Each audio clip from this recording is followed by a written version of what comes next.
Good morning. This is S.S. Rawat, PGT Physics from Kendriya Vidyalaya number 1, Roorkee. Today we are discussing electric dipole and its electric field. This is lecture number 4 of chapter number 1, electric charges and electric fields, right? So we are starting our lecture from electric dipole. An electric dipole is a pair of equal and opposite point charges plus q and minus q separated by a small distance 2a. The midpoint of location of minus q and plus q is called center of dipole.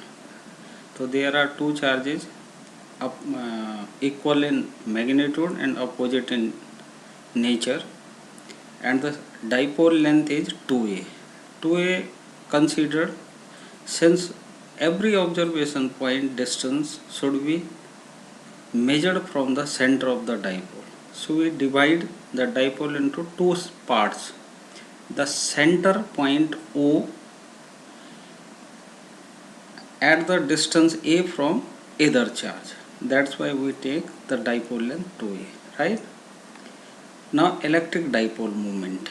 Electric dipole is the system, and electric dipole moment is a physical quantity which measure the property of the electric dipole, right? The electric dipole is the product of magnitude of either charge, means q, and dipole length 2a.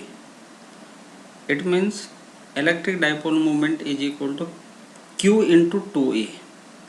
Its direction along the line from minus q to plus q. It represented by p.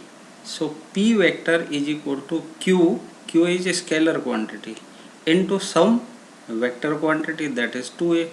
So the direction of 2a or dipole length is minus q to positive q. That's why the direction of dipole moment is from negative to positive charge, right? And its unit will be coulomb meter. It is not centimeter, it is coulomb meter. Coulomb stands for coulomb is the SI unit of charge, and meter is the SI unit of dipole length. Now we are finding electric field intensity due to electric dipole, right? So we have 2 points. One is along axial line and second one along the equatorial line. First of all, we are calculating electric field intensity on axial line, right? So this is electric dipole. This is dipole moment, direction of electric dipole moment. This is the center of the dipole. The dipole length is 2a. A and A means 2a. This is axial line.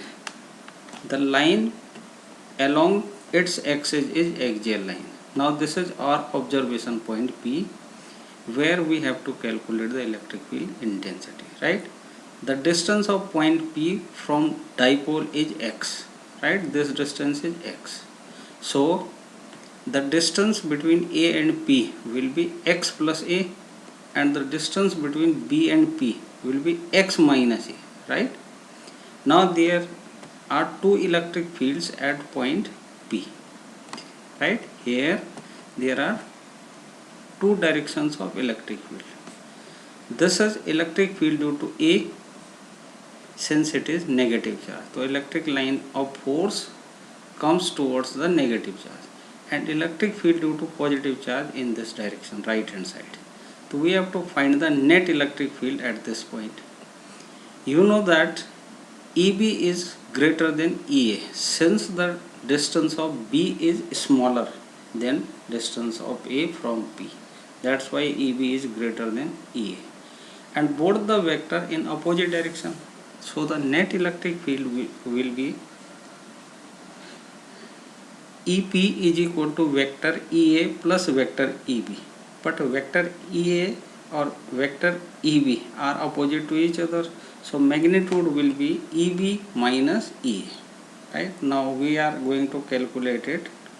This is EP is equal to vector EA plus vector EB, but when we calculate the magnitude, so magnitude of EB minus magnitude of EA. Now substitute the value. This value is EA and EB, right? E equal to 1 by 4 pi epsilon naught Q by R square. Here R is x plus A, and here for EB x minus A.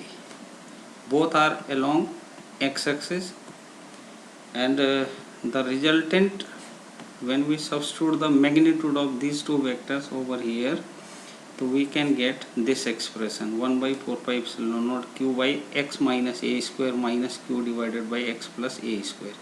When we calculate it, so we can get 1 by 4 pi epsilon naught 2Q into 2A into x divided by x square minus A square whole square. Now Q into 2A means electric dipole moment, that is P. So electric field intensity will be 1 by 4 pi epsilon naught 2px divided by x square minus A square whole square, right? And this is the direction is along x axis, so I cap is there, right? Now if A is smaller than x, then the denominator of this factor will becomes equal to x square. So this is x to the power 4, x cancel one power of this, so we can get electric field 2p divided by 4 pi epsilon naught x cube. This is because of A is very smaller than x, right? Now on equatorial line, electric field due to dipole on equatorial line. Now this is dipole, this is equatorial line.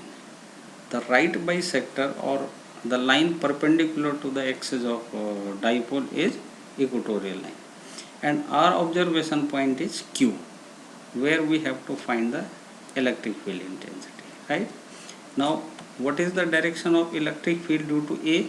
This is negative charge, so the direction of electric field at this point towards the negative charge, so this is EA. Now what will be the electric field due to this positive charge? Away from positive charge. Now this direction will be away from positive charge. Now there are two vectors, and angle between these two vectors is 2 theta.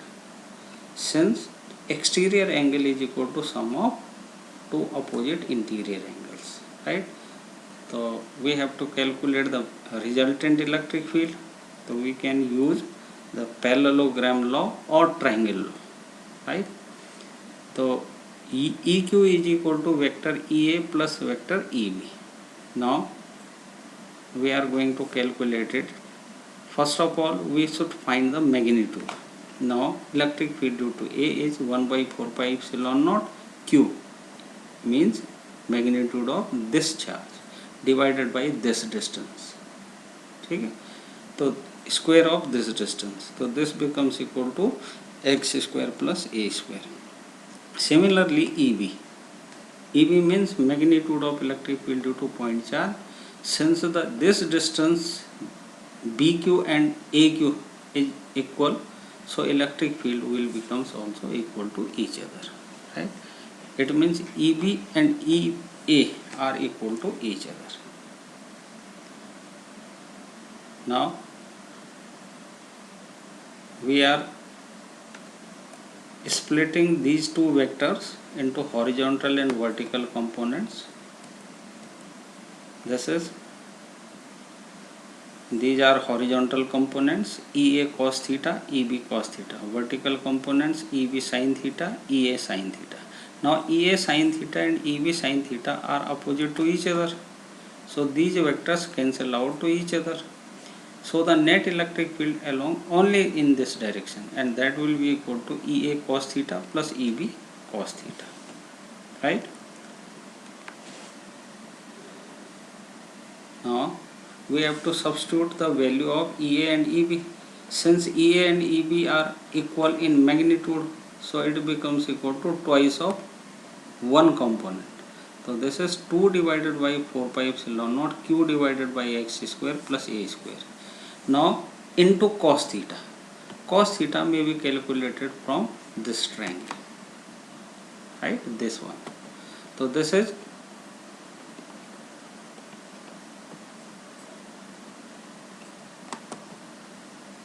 1 divided by x square plus a square to the power half.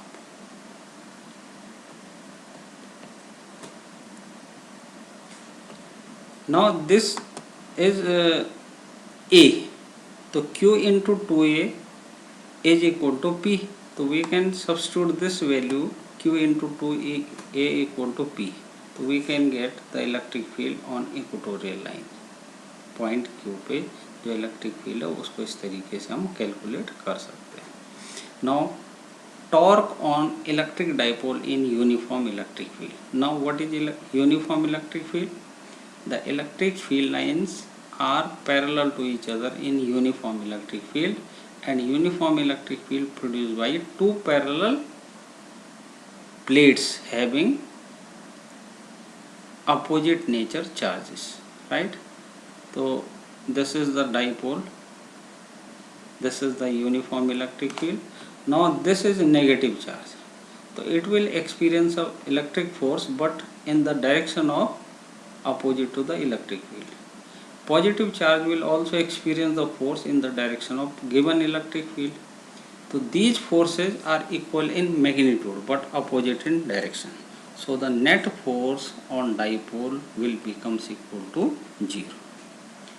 Hence there is no translational motion in the dipole. It means dipole will not displaced from its position, but the two equal and opposite forces whose line of action is not same produce the couple or torque. So that torque may be calculated as electric force into perpendicular distance, either force into perpendicular distance. Now what is force? QE, and perpendicular direction means this direction, this distance is 2L sin theta or 2A sin theta, whatever it is. It may be written as 2A or 2L, right? So perpendicular distance is 2L sin theta. Now Q into 2L means 2A, that is equal to P. So it may be written as P sin theta. So torque tau is equal to P sin theta. Now torque is a vector quantity, so we can write it in terms of vector. Tau vector is equal to P vector into E vector, right? Torque have SI unit Newton meter, right? Now if theta is 0, the torque will becomes also equal to 0, since sin 0 is equal to 0. But if theta is 90 degree, then torque will be maximum value. But if theta is 180 degree, then torque becomes equal to 0. Now if theta is 0, it means it is in stable equilibrium with stability. And if it is at 180 degree, the equilibrium is there, but that equilibrium is unstable equilibrium, right? So this is all about this lecture, and these are the questions for assignment. These are the questions based on this lecture number 4. So you have to solve all these 4 questions, right? Thank you very much.